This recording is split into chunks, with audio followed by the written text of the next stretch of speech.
بسم اللہ الرحمن الرحیم۔ السلام علیکم۔ تعلیم عام چینل میں آپ سب کو خوش آمدید۔ آج ہم اردو کا 25واں سبق پڑھیں گے جو کہ ایک نظم ہے، جنگل کی کہانی۔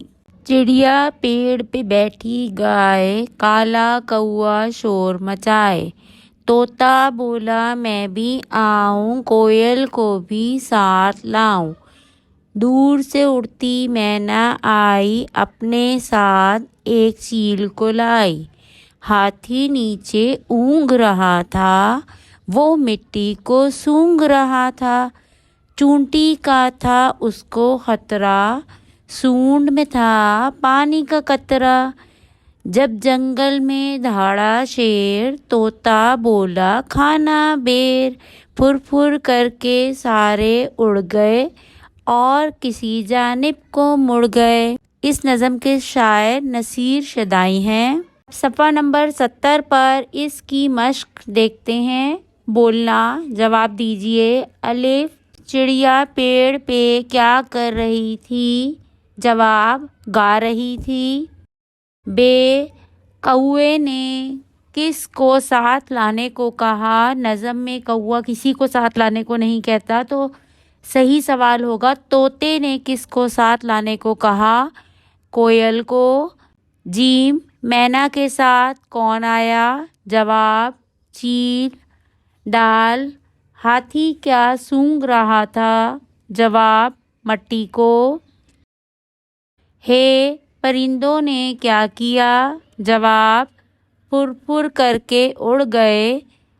واو، صبح سویرے کون سا پرندہ اٹھتا ہے؟ جواب، مرغا۔ سرگرمی نمبر 1، پڑھنا اور لکھنا۔ نظم میں موجود جانوروں اور پرندوں کے نام الف بائے ترتیب سے لکھیے۔ یہ میں نے آپ کے لیے کر دیا ہے۔ چڑیا، چیل، شیر، طوطا، کوا، کوئل، مینا، ہاتھی۔ سرگرمی نمبر 2، سننا اور پڑھنا۔ درج ذیل الفاظ کو سنیے اور ان کے ہم آواز الفاظ نظم میں تلاش کیجیے۔ چائے، گائے، مچائے، نانی، پانی، سترہ، خطرہ، قطرہ، مور، شور، منگل، جنگل۔ سرگرمی نمبر 3، پڑھنا اور لکھنا۔ نظم میں موجود فاعل پر دائرہ اور فعل پر مثلث لگا کر اس کی نشاندہی کیجیے۔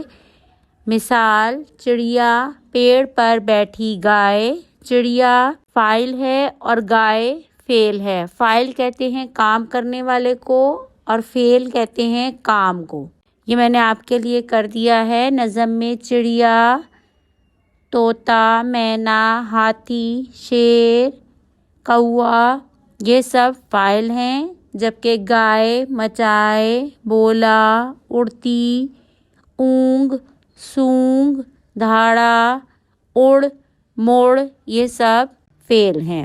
سرگرمی نمبر 4، پڑھنا اور لکھنا۔ نظم کو پڑھیں اور کہانی کی صورت میں ساتھیوں کو سنائیں۔